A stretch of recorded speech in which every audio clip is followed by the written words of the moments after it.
It's really hard to be truly happy when you're not being yourself. And most of us have no clue who we are. We all have situations that don't look like they're going to work out. We don't see how we can get well, how we can accomplish a dream, how our family will be restored. All the circumstances say it's not going to happen. How much of life do you feel like you control, or how much does life control you? Do you tend to control more of what's going on, or events controlling you? If you focus on what you can't control, if you focus on the past, if you focus on what's missing from your life constantly, that pattern of focus will make you frustrated, overwhelmed, depressed. It won't even matter if you're, taking antidepressants. If you keep focusing on what you can't control, what's missing from your life, you're going to feel depressed still. You can take as many antidepressants as you want. Focus equals power. Complaining, crying, whining, griping, a Bible word called murmuring. See, that'll ace your future. Spend 5 minutes complaining and you have wasted 5. And you may have begun what's known as economic cancer of the bone. Surely they will soon haul you off into a financial desert and there let you choke on the dust of your own regret. And not only is it important for you to know it's possible for you to choose your future, but it's necessary that you work on yourself, that you develop yourself. It's necessary that you get the energy drainers out of your life, people who don't want anything, people who are not striving, people who are not challenging themselves, people who aren't growing, people who have stopped dreaming.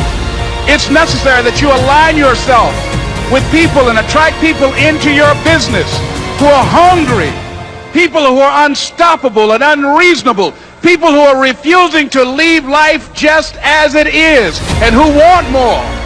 My mother used to say, birds of a feather flock together. If you run around with losers, you will end up a loser. It's necessary that you get the losers out of your life if you want to live your dream.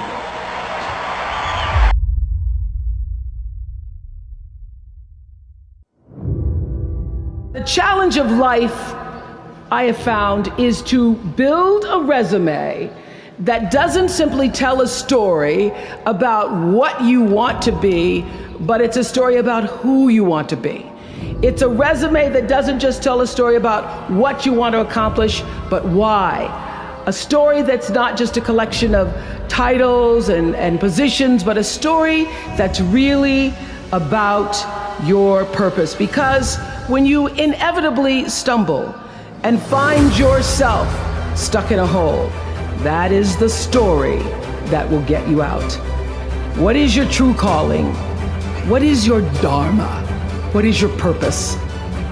You can't connect the dots looking forward. You can only connect them looking backwards. So you have to trust that the dots will somehow connect in your future. You have to trust in something, your gut, destiny, life, karma, whatever. Because believing that the dots will connect down the road will give you the confidence to follow your heart, even when it leads you off the well-worn path. And that will make all the difference. Just stand. You keep standing. You keep standing, no matter how rough the sea, you keep standing. And I'm not talking about just water. You keep standing. No matter what, you don't give up. It doesn't matter to me any longer how long I live. What matters to me most is how I live. To ask y'all one question, a question that I was asked all my life by a third-grade dropout. How you living? How you living? Every day ask yourself that question, how you living? Here's what a cook in the dining center would suggest you to live this way. That you would not judge, that you would show up early, that you'd be kind, that you'd make sure that that servant's towel is huge and used, that if you're going to do something, you do it the right way. That cook would tell you this, that it's never wrong to do the right thing, that how you do anything is how you do everything. And in that way, you will grow your influence to make an impact. In that way, you will honor all those who have gone before you, who have invested in you.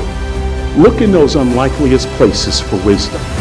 Enhance your life every day by seeking that wisdom and asking yourself every night, how am I living? One person can change the world by giving people hope. So if you want to change the world, start each day with a task completed. Find someone to help you through life. Respect everyone. Know that life is not fair and that you will fail often. But if you take some risks, step up when the times are the toughest, face down the bullies, lift up the downtrodden, and never ever give up. If you do these things, the next generation and the generations that follow will live in a world far better than the one we have today. And what started here will indeed have changed the world for the better. Let's look at this idea of specificity for a minute. Like a winter home in Hawaii, very nice. But if I say, I will own a 2-bedroom beachfront villa on the west coast of Maui, Hawaii by June 1st, 2003, does that sound a little more clear? Yeah. And until you get specific like that, the creative part of your brain won't jump in and decide how to help you get there. And that's why a lot of people never get their dreams, because they don't make them specific enough. You got to get real nitty-gritty. Break it down. How much by when? I want a better relationship with my husband. Well, what does that mean? But if I say I want to spend an hour a week sitting opposite my husband talking about real things that matter, no TV on, eye-to-eye communication. Now that we can measure. Did you do it for an hour? Want to have more fun. What does that mean? But what if I say I'm going to listen to comedy albums twice a week for a minimum of an hour? You're probably going to have more fun. So make it specific. Make it real. Some people say, you know, I want our business to increase. Well, how much? By when? I want the reading scores to go up in a school. How much? By when? Until you have that, you're not going to make progress. And so many people's dreams never get completed because they're not clear about the specific number of how much by when. I told you earlier in the program, we said we're going to sell 1.5 million books in 1.5 years, and that directed our behavior. Recently, we just said we're going to sell 1 million books in one day. We had 101 bookstores involved in a book signing. We're going to try to be in the Guinness Book of World Record for the largest book signing ever done. Now, I don't think we sold 1 million books. Maybe we sold a couple 100,000. But by holding that question and trying to figure out how to do it, it moved us toward that goal. Now, maybe it'll take us 2 years to figure out how to sell 1 million books in one day, but it gets the thinking to expand out into that arena. Is this making sense? Okay, so you want to have those goals. Now, the other thing you want to do is break your goals down. Many of you have big goals. End hunger in the world. That's a pretty big goal. You know, have world peace. Achieve a certain level of spiritual oneness with God or life. Big goals.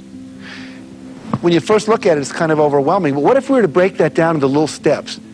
It says, okay, I want to go to college and get a PhD. Gosh, I'm only a high school student. But the next step would be finish the math class, get an A in this. Write for a brochure from a college. Get a catalog. Pick 1 or 5 colleges that I want to apply to. You know, just keep breaking it down to little steps and then figure out how to get all those steps done and put a date by each step. And then start doing the plan. Someone said if you fail to plan, you're planning to fail. Does that make sense? Yeah, absolutely. One of my friends said, success by the yard is hard, by the inch it's a cinch. So we just break it down into small pieces. I was reading the Guinness Book of World Records because we were thinking about being in there, and this guy set a goal to eat an entire bicycle, tires and all. Now, how do you do that, right? Well, it took him 17 days. But what he did is he kept cutting the bicycle up and then melting it down into little swallowable pieces, and he ate them. I don't know how much stayed in, but he ate them, right? But the point being, anything can be done if you break it down small enough. Make sense?